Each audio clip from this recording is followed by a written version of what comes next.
Here on the west coast of Maui, sometimes you see sea turtles resting on the beach. And today on the beach of Kapalua, I was really excited to see that a sea turtle had decided to rest on the beach today near where we were sitting. So I decided to take this opportunity to do a rare wildlife sketch from a live animal. So luckily I had decided to bring my watercolors this day. I brought my watercolors and my watercolor pencils. And when I'm sketching outdoors, I really like to use these watercolor pencils because it's just a great way to start with the watercolor painting. I think when you're trying to work fast, I got the outline of the turtle really fast.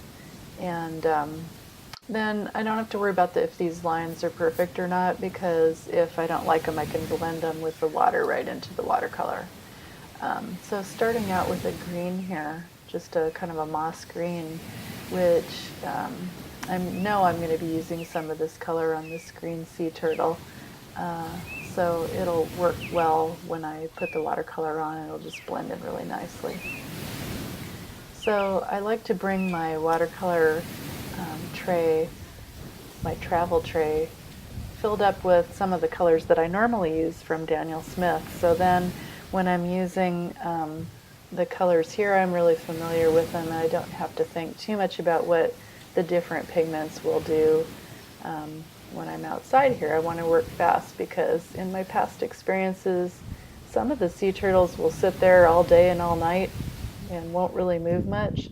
And other times they'll get tired, especially of the people that crowd around them or people trying to get their pictures taken with them or try to touch them, and they'll get irritated and they'll start to move toward the water. So I didn't really know how long this turtle had been here and how much time I had. So I just thought I'd work really fast and get my sketch down as quickly and as efficiently as possible. So here you see, in my impatience and my need to work quickly, I did let some of that green bleed into the sand color there above. So usually that's kind of a no-no. You don't really want your colors to bleed together. You want one color to dry first before you go into the next one. But hey, it's a sketch. I'm not going to worry too much about it.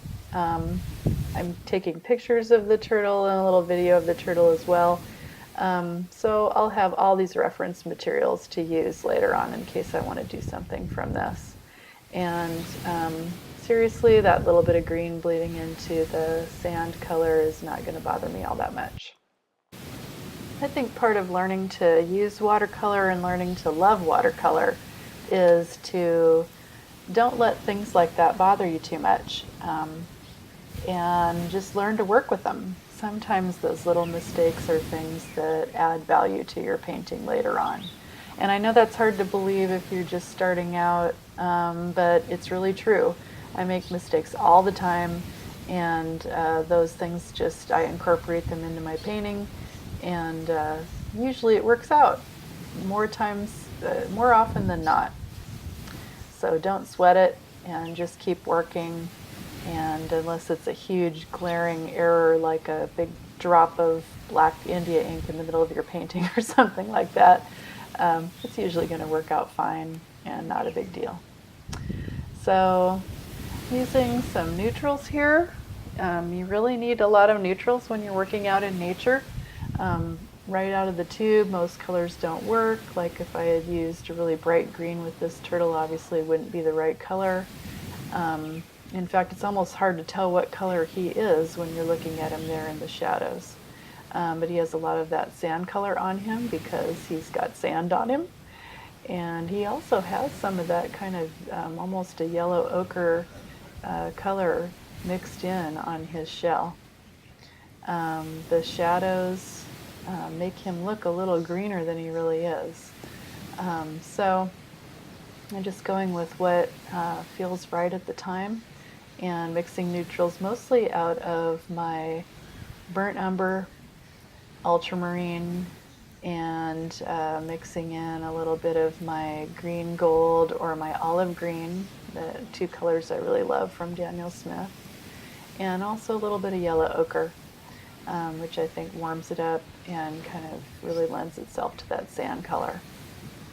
I go back and forth usually when I'm working outdoors with my watercolor pencils and my watercolors, just because it takes a little while for things to dry, and I don't want too many of those bleeds like I had before. And so when I feel like things are all wet and I want to avoid that, I go back to my pencils. Now here I changed the camera because I was hoping to, I have new equipment. I have a selfie stick that has a tripod on the bottom.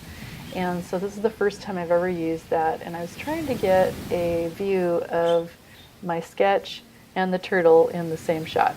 And apparently I missed the turtle. So at least you're still seeing the sketch, and the turtle's right in front of me, probably 15 feet away. So I'll just put that here in this picture-in-picture so that you can see him, what he really looks like. Now at this point I want to add a little more contrast, so I'm kind of starting to get my neutrals darker and using a little bit of that ultramarine burnt umber combination with some of the green in it to mix those neutrals to make the shadows around his head and underneath him, so that you can see him better against the sand.